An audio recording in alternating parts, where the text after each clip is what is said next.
गौरवशाली इतिहास, शानदार परंपराएं और शिक्षा से पूरे विश्व को रोशन करती बिहार की संस्कृति की ये धारा कभी नालंदा में हिलोरे मारती, कभी तक्षशिला को पखारती, तो कभी खगोल में पूरे आकाशीय और अंतरिक्ष में होती घटनाओं पर नजर रखती, उसके हर रहस्य को परत दर परत खोलती।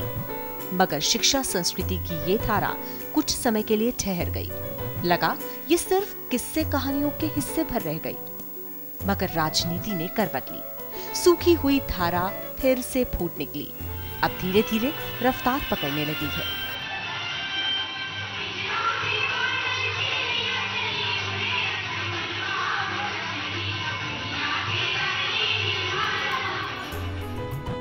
शिक्षा के क्षेत्र में बिहार फिर से विश्व को नई राह दिखाए, इसके लिए बिहार सरकार ने शानदार पहल की है। ये पहल कई योजनाओं की शक्ल में सामने आई, जिसके परिणाम अब जमीन पर दिखने लगे हैं। हम लोगों ने प्राथमिक शिक्षा में, माध्यमिक शिक्षा में ये कोशिश की है कि नामांकन बढ़े। आउट ऑफ स्कूल चिल्ड्रन की संख्या 12.5% से घटकर 2% के आसपास हो गई। अब हमारे सामने उस क्षेत्र में चुनौती है गुणवत्ता की, क्वालिटी की। उसके लिए शिक्षा विभाग ने कई नई पहल की है और मुझे पूरा विश्वास है उसका परिणाम होगा कि उससे जो छात्र एक बार स्कूल में जाएंगे वो अपनी पढ़ाई पूरी करके निकलेंगे। ड्रॉप आउट्स उसमें कम होंगे। विद्यार्थियों की संख्या बढ़ी है और विशेष तौर पर छात्राओं की संख्या में बड़ी वृद्धि देखी गई है। 2005 से पहले बिहार में शिक्षा की स्थिति बेहद खराब थी। 2001 के आंकड़ों के मुताबिक जब देश में साक्षरता का प्रतिशत 64.84% था, तब बिहार में साक्षरता प्रतिशत केवल 47%। बिहार की महिलाओं में भी साक्षरता की स्थिति अच्छी नहीं थी। 2001 में देश में 53.57% और बिहार में 33.12% महिलाएं साक्षर थीं। इसके लिए जिम्मेदार थे कई आर्थिक सामाजिक कारण। स्कूलों की संख्या बहुत कम थी, स्कूलों तक विद्यार्थियों की पहुंच भी कम थी। गरीबी, भुखमरी, लड़कियों महिलाओं के बीच शिक्षा और साक्षरता को लेकर अरुचि, संसाधनों का असमान वितरण। बिहार में जो विकास का सोच है, समावेशी विकास और एक समावेशी समाज का, तो समावेशी समाज तो तभी संभव है यदि शिक्षा का विकास ऐसे वर्गों में जिनके बीच शिक्षा का अभाव रहा हो, ताकि वो पूरी तरह अपनी क्षमताओं का विकास कर सकें। 2005 में अपने गठन के बाद नई सरकार ने उठाए कई बेहतरीन कदम। इन कदमों में एक था अक्षर आंचल योजना। योजना ने बिहार में महिला शिक्षा के क्षेत्र में उल्लेखनीय परिणाम दिए और शिक्षा के प्रतिशत में जबरदस्त वृद्धि हुई। 2011 में देश में साक्षरता दर 64.84% से बढ़कर 74.04% हो गई और बिहार में ये दर 47% से बढ़कर 59.68% हो गई। 2011 में जहां 53.57% से बढ़कर देश में महिलाओं की साक्षरता दर 65.46% और बिहार में ये दर 33.12% से बढ़कर 53.33% हो गई। बच्चों की उपस्थिति बेहतर बनाने के लिए एवं स्कूल विद्यालयों के प्रति आकर्षण बढ़े, पोशाक योजना है, साइकिल योजना है, पाठ्य पुस्तक उपलब्ध कराने की योजना है, मध्याह्न भोजन की योजना भी चल रही है। ये सब योजनाएं तो चली रही हैं और इनके बेहतर परिणाम लाने के उद्देश्य से हम लोगों ने एक निर्णय लिया है कि इन सभी योजनाओं का लाभ तभी मिलेगा जब विद्यालयों में छात्रों की उपस्थिति 75% होगी। ये सब एक दिन में नहीं हुआ। इसके लिए 2005 में बिहार सरकार ने एक दूरगामी सोच के तहत बिहार में शिक्षा के केंद्रों का विस्तार और आम लोगों के बीच शिक्षा का प्रचार प्रसार करते हुए छात्रों और छात्राओं के स्कूल तक लाने के लिए अनेक योजनाएं बनाई। नीतीश सरकार ने योजनाबद्ध तरीके से प्रतिभावान लोगों का ग्रुप बनाकर इस अभियान को जन जन तक पहुंचाया। हर जिले में कई नाट्य संस्थाओं को इस अभियान से जोड़ा गया। सर्व शिक्षा अभियान के अंतर्गत इन नाट्य संस्थाओं ने शिक्षा के अधिकार के संदेश को बिहार की 8,405 ग्राम पंचायतों तक सफलतापूर्वक पहुंचाया। पिछले 7 वर्षों में लड़कियों के स्कूल आने की दर में उल्लेखनीय बढ़ोतरी देखने को मिली है। लड़कियों को स्कूल तक लाने के लिए सरकार ने अनेक योजनाएं शुरू की हैं। लड़कियों को पोशाक और साइकिल वितरित किए जाने की योजना उनमें महत्वपूर्ण है। स्कूलों में 50% स्थान महिला शिक्षकों के लिए आरक्षित है। प्राथमिक शिक्षकों के नियोजन में महिलाओं को 50% आरक्षण की व्यवस्था की गई है।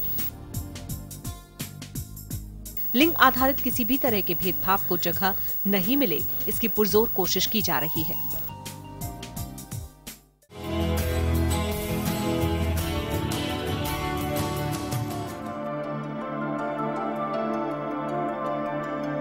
शिक्षा में लिंग अनुपात को सुधारने के लिए मुख्यमंत्री बालिका पोशाक योजना का शुभारंभ।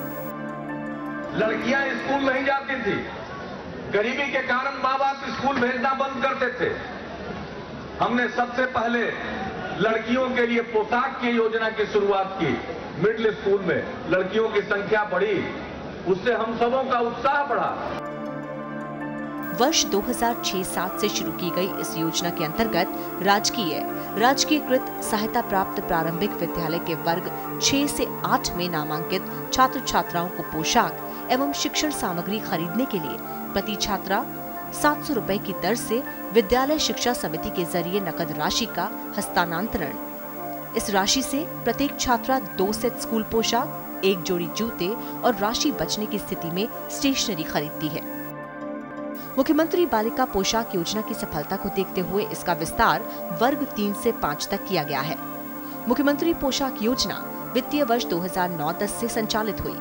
इसके अंतर्गत राजकीयकृत सहायता प्राप्त प्रारंभिक विद्यालय के वर्ग 3 से 5 में नामांकित छात्र छात्राओं को 500 रुपए की दर से प्रति छात्र और छात्रा को नगद राशि प्रदान की जाती है।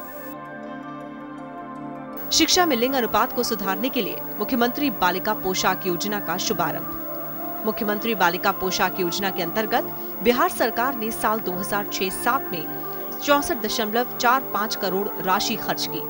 9.2 लाख छात्राओं को लाभ मिला।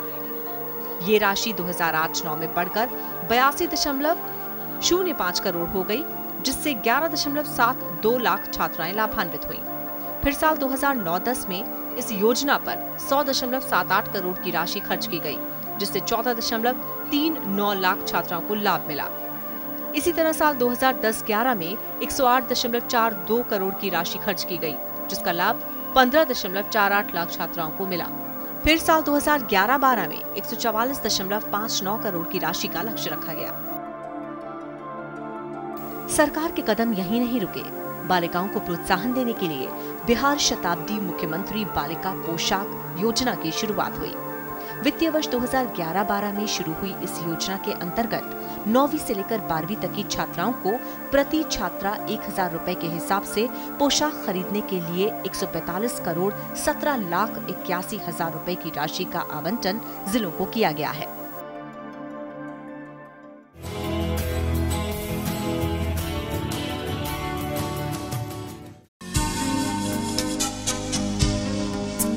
बिहार के मुख्यमंत्री नीतीश कुमार ने माध्यमिक विद्यालय स्तर पर भी कन्याओं को मजबूती देने के लिए योजना चलाई। 9वीं कक्षा में पढ़ रही बालिकाओं के लिए मुख्यमंत्री बालिका साइकिल योजना वित्तीय वर्ष 2007-08 से आरंभ की गई।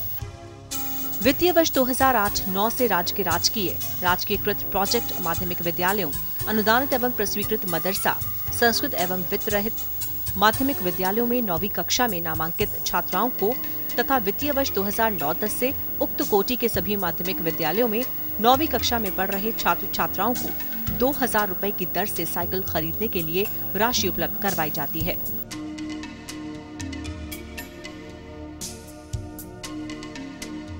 बेटियां गांव से चलकर साइकिल चलाते हुए स्कूल जाने लगी। पटना और पूर्णिया में लड़की साइकिल नहीं चलाती थी, अब गांव-गांव से लड़की साइकिल चलाकर स्कूल जा रहे हैं। लड़के लोगों ने कहना शुरू किया, अंकल हम लोगों का क्या होगा? तो हमने लड़कियों के तर्ज पर लड़कों के लिए भी साइकिल योजना की शुरुआत करा दी। वित्तीय वर्ष 2011-12 से ये राशि 2000 से बढ़ाकर 2500 रुपए कर दी गई है। साल 2007 से 2000 तक ये योजना गैर योजना मद से संचालित हुई। 2010-11 से ये योजना राज्य योजना मद से संचालित होने लगी। मुख्यमंत्री बालिका साइकिल योजना के तहत साल 2007-8 में 31.21 करोड़ की राशि खर्च की गई, जिसका लाभ 1.56 लाख छात्राओं को मिला। साल 2008-9 में इस योजना के तहत 52.95 करोड़ की राशि खर्च की गई, जिसका लाभ 2.64 लाख छात्राओं को मिला। फिर साल 2009-10 में ये राशि बढ़कर 82.80 करोड़ हो गई, जिसका लाभ 4.14 लाख छात्राओं को मिला।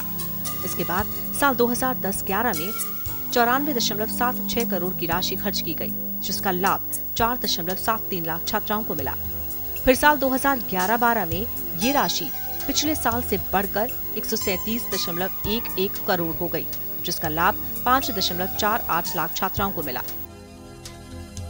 मुख्यमंत्री बालक साइकिल योजना के तहत वित्तीय वर्ष 2009-10 में 104.69 करोड़ की राशि खर्च की गई, जिसका लाभ 5.23 लाख छात्रों को मिला। फिर ये राशि वित्तीय वर्ष 2010-11 में बढ़कर 112.45 करोड़ हो गई, जिसका लाभ 5.62 लाख छात्रों को मिला।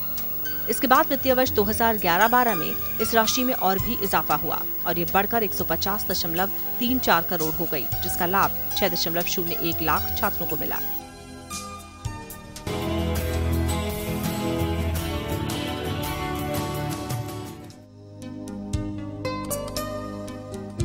दो 2009-10 के वित्तीय वर्ष में मुख्यमंत्री बालिका प्रोत्साहन योजना की शुरुआत हुई। इसमें बिहार विद्यालय परीक्षा समिति द्वारा आयोजित 10वीं की परीक्षा में प्रथम श्रेणी में उत्तीर्ण सामान्य कोटि एवं पिछड़े वर्ग की छात्राओं के लिए प्रति छात्रा 10,000 रुपए की राशि उपलब्ध करवाई जा रही है। मुख्यमंत्री बालिका प्रोत्साहन योजना। मुख्यमंत्री बालिका प्रोत्साहन योजना के तहत साल 2009-10 में 26.65 करोड़ की राशि खर्च की गई, जिसका लाभ 26,650 बालिकाओं को मिला। फिर साल 2010-11 में ये राशि बढ़कर 52.05 करोड़ हो गई, जिससे करीब 52,051 बालिकाओं को लाभ मिला।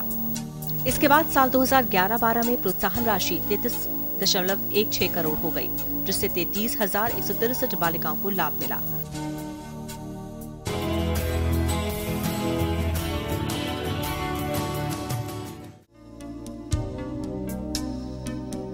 पिछले 6-7 वर्षों से बिहार में बड़े पैमाने पर आधारभूत संरचना का विकास हुआ है।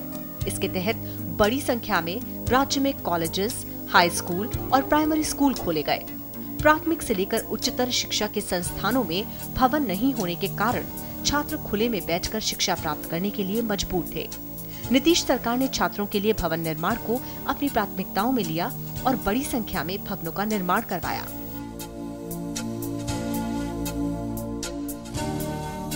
अब तक 1,318 प्राथमिक विद्यालयों का भवन निर्माण पूरा हो चुका है। 2,526 भवन अब भी निर्माणाधीन हैं। इसका सबूत बिहार में हर 2-3 किलोमीटर की दूरी पर गुलाबी रंग का बना भवन है।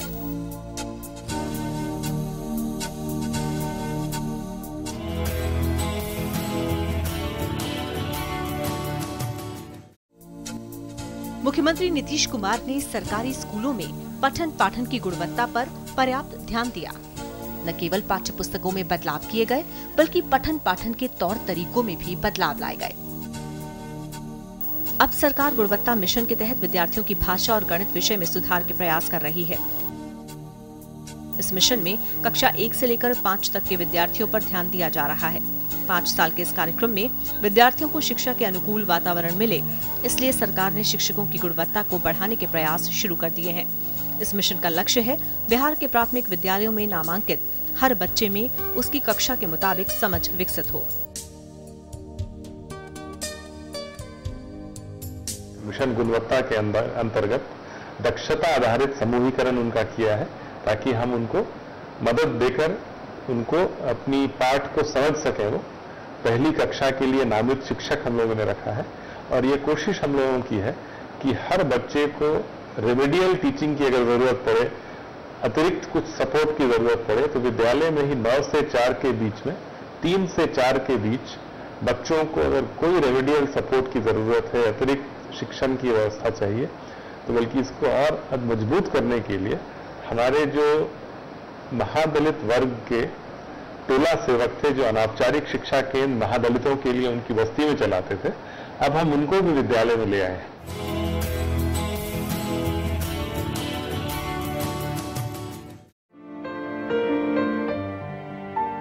बिहार शिक्षा परियोजना के तहत बिहार सरकार ने बड़ी संख्या में कस्तूरबा गांधी बालिका आवासीय विद्यालय खोले।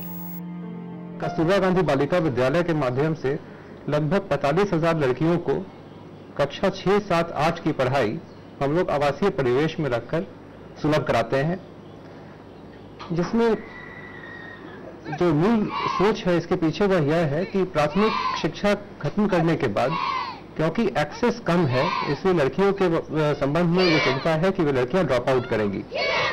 तो जिस वर्ग की लड़कियों के संबंध में यह संशय रहता है, उनके लिए आवासीय सुविधा बीपी के माध्यम से उपलब्ध कराई जाती है। ये प्रत्येक प्रखंड में 2 प्रखंडों को छोड़ बिहार के हर एक प्रखंड के लिए स्वीकृत है। इन स्कूलों में भारत सरकार द्वारा तय मापदंड के आधार पर कक्षा 6, 7, 8 तक पढ़ाई की व्यवस्था की गई है। पढ़ने वाली बालिकाओं की न्यूनतम आयु 10 वर्ष और अधिकतम आयु 14 वर्ष होती है। इस आवासीय विद्यालय में कुल 100 छात्राओं का नामांकन किया जाता है। इनमें 75% छात्राएं SC, ST, OBC और अल्पसंख्यक समुदाय की होती हैं। शेष 25% स्थान आर्थिक रूप से कमजोर बच्चों के लिए होते हैं। राज्य सरकार ने यहाँ पढ़ने वाली छात्राओं को स्वाभिमान के साथ जीवन जीने के लिए मार्शल आर्ट और व्यावसायिक शिक्षा, पेंटिंग आदि सिखाने की भी व्यवस्था की है। इस शिक्षा के कारण जहाँ बालिकाएं शारीरिक रूप से मजबूत हो रही हैं, वहीं दूसरी ओर व्यावसायिक शिक्षा प्राप्त कर आर्थिक स्वावलंबन की ओर बढ़ रही हैं।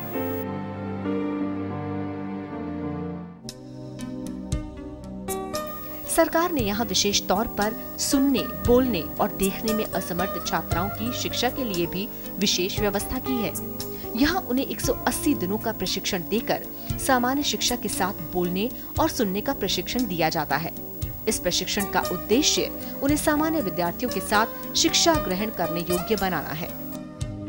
पहले के समय में सरकार निशक्त बच्चों को सामान्य बच्चों से अलग रखकर पढ़ने की व्यवस्था करती थी। वर्तमान सरकार ने निशक्त बच्चों को सक्षम बनाकर उन्हें सामान्य बच्चों के बीच सामान्य जीवन जीने की व्यवस्था की है।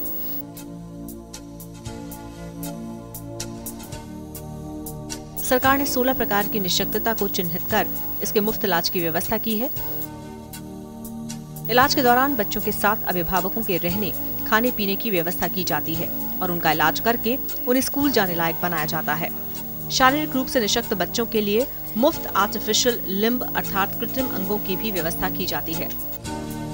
विद्यालयों में विशेष आवश्यकता वाले बच्चों की सुविधा हेतु 3,473 रैंप एवं 3,542 डिसेबल्ड फ्रेंडली टॉयलेट का निर्माण किया गया है। उनको पैसा लगा है, नहीं कुछ लगा है, पर मिला है जब से मेरा बच्ची तो सही है, स्कूल जा पा रही है, अपना सब क्रियाक्रम कर रही है, किसी से कम नहीं है, दौड़ धूप सब तरह से खुशी से चलती है। मन में कुछ हमको भी खुशी है, नहीं तो बहुत दुखी थे कि लड़की जात है, हम क्या करेंगे। पहले हम किसी का सहारा लेकर चलते थे और फिर अब मैं फिर अच्छे अपने सहारे से चल पाता हूँ। पहले सीढ़ी पर ये सब पर नहीं चढ़ पाते थे, चल नहीं पाते थे, स्कूल नहीं जा पाते थे, पर अब मैं चल पाता हूँ। सर्व शिक्षा अभियान के अंतर्गत पहले महादलित समुदाय के बच्चों की विद्यालयी शिक्षा एवं उपचारात्मक शिक्षा के लिए टोला सेवक द्वारा उत्थान केंद्र चलाए जा रहे थे। वहीं दूसरी ओर अल्पसंख्यक समुदाय के बच्चों की विद्यालयी शिक्षा एवं उपचारात्मक शिक्षा के लिए शिक्षा स्वयंसेवी द्वारा तालीमी मरकज संचालित किए जा रहे थे। योजना में उनके परिवार की महिलाएं सम्मिलित नहीं थीं। अल्पसंख्यक समुदाय तथा महादलित एवं अति पिछड़ा समुदाय के लिए एक समग्र योजना की आवश्यकता थी।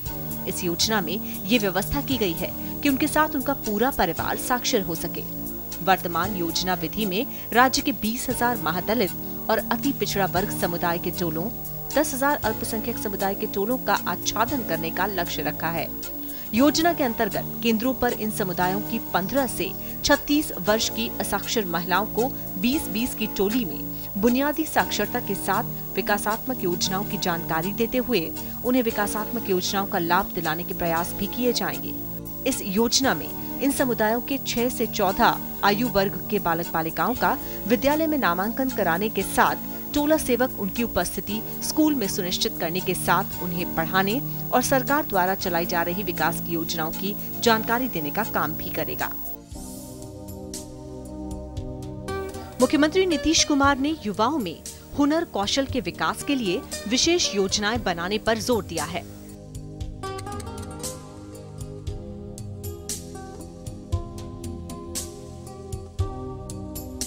हमारे देश में काम की कमी नहीं है। मैं देख रहा हूं धीरे धीरे प्रदेश में भी काम के अवसर बढ़ रहे हैं,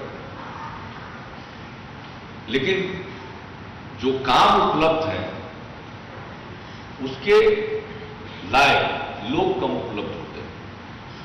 तो इसलिए हम लोगों ने कौशल विकास पर भी बहुत जोर दिया और एक लक्ष्य रखा है कि हम 5 वर्षों में, जिसमें वर्तमान वित्तीय वर्ष शामिल है, 1 करोड़ लोगों के कौशल का विकास करें, उनको हुनरमंद बनाएंगे, स्किल्ड बनाएंगे और इसके लिए स्किल डेवलपमेंट मिशन की स्थापना की।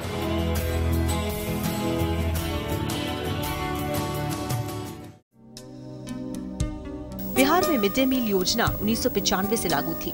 उस समय बच्चों को स्कूलों में 3 किलोग्राम प्रति बच्चा कच्चा चावल वितरित किया जाना था। बिहार सरकार ने 2005 में बिहार में इस योजना को गंभीरता से लेते हुए तैयार भोजन व्यवस्था का सर्वव्यापीकरण एवं वर्ग के सभी बच्चों के लिए लागू करते हुए प्राइमरी स्कूलों में और 2008 में मिडिल स्कूलों में मिड डे मील स्कीम की शुरुआत की।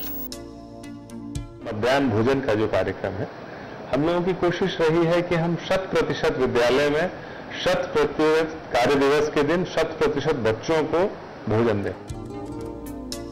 इन स्कूलों में पढ़ने वाले बच्चों को दोपहर का भोजन सरकार की ओर से मुफ्त उपलब्ध कराया जाता है। राज्य भर में इस स्कीम को लागू करने की जिम्मेदारी राज्य के शिक्षा विभाग को सौंपी गई। वर्तमान में ये योजना 2 तरीके से चलाई जा रही है।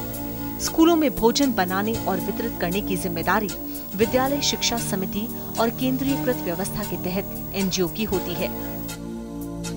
70,000 स्कूल में ये योजना संचालित होती है, जिसके तहत बच्चों को गरम भोजन रोज अपना बनाया जाता है और उसको बच्चों को दिया जाता है। तो इसमें जो 70,000 स्कूल है, इसमें भोजन बनाने का तरीका हम लोगों का 2 तरह से है। एक विद्यालय शिक्षा समिति है, उनके द्वारा बनाया जाता है। दूसरा सेंट्रलाइज किचन है, जिसमें एनजीओ के माध्यम से भोजन तैयार करके बच्चों को दिया जाता है। विद्यालय शिक्षा समिति और एनजीओ स्वच्छ वातावरण में स्कूलों और केंद्रीयकृत रसोई में पौष्टिक भोजन बनाकर स्कूलों में वितरित करते हैं। बिहार के 70,000 स्कूलों में पढ़ने वाले 1.25 करोड़ बच्चों को मिलने वाले पौष्टिक भोजन ने जहां एक ओर उनकी सेहत को सुधारने में मदद की, वहीं दूसरी ओर उनकी उपस्थिति भी विद्यालयों में सुनिश्चित की। सरकार अब 6,700 स्कूलों में किचन शेड्स बनाकर इस व्यवस्था को और सुचारू बना रही है। 70,000 स्कूलों में अन्न और मसाले आदि स्टोरेज करने की व्यवस्था भी सरकार कर ये सुनिश्चित कर रही है कि आने वाले समय में बच्चों को अच्छी शिक्षा के साथ अच्छा भोजन भी मिलता रहे।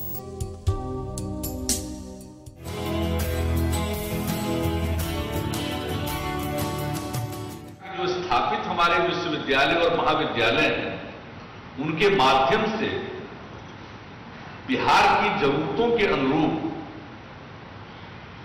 और अपने विचारों के अनुरूप हम कुछ नहीं कर सकते, तो हम लोगों ने कोशिश की कुछ नए संस्थान बने।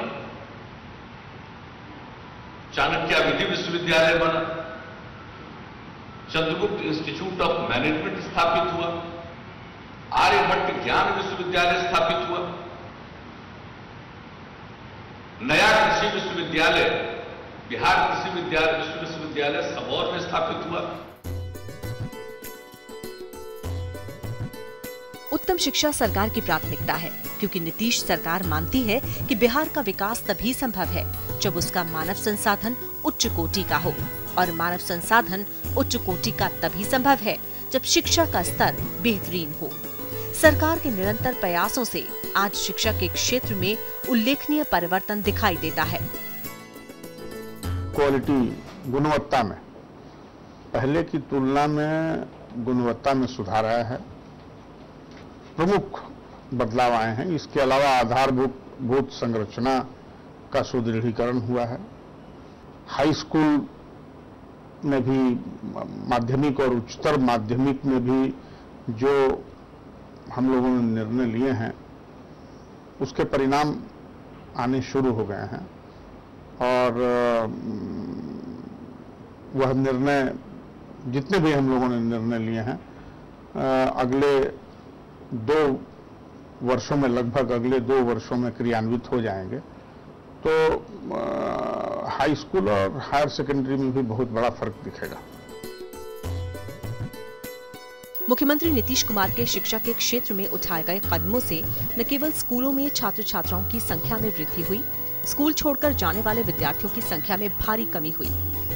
अब मात्र 2% बच्चे ही स्कूल छोड़ते हैं, लेकिन शिक्षा का हक अभियान कार्यक्रम प्रारंभ करके सरकार ने निःशुल्क एवं अनिवार्य शिक्षा के अधिकार कानून से लोगों को शिक्षा का महत्व समझाया।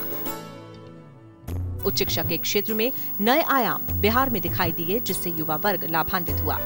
मुख्यमंत्री नीतीश कुमार की इस दूरगामी सोच के परिणाम अब दिखाई देने लगे हैं। सच है, शिक्षित बिहार ही विकसित बिहार बना सकता है। शिक्षा के क्षेत्र में मुख्यमंत्री श्री नीतीश कुमार के नेतृत्व में बिहार में बहुत काम किया गया है। नीतीश सरकार की इन कल्याणकारी योजनाओं से आम आदमी के जीवन में अभूतपूर्व परिवर्तन आया है। शिक्षा के अवसरों ने बिहार में साक्षरता को बढ़ावा देने के साथ लोगों के जीवन स्तर को सुधारने का काम भी किया है।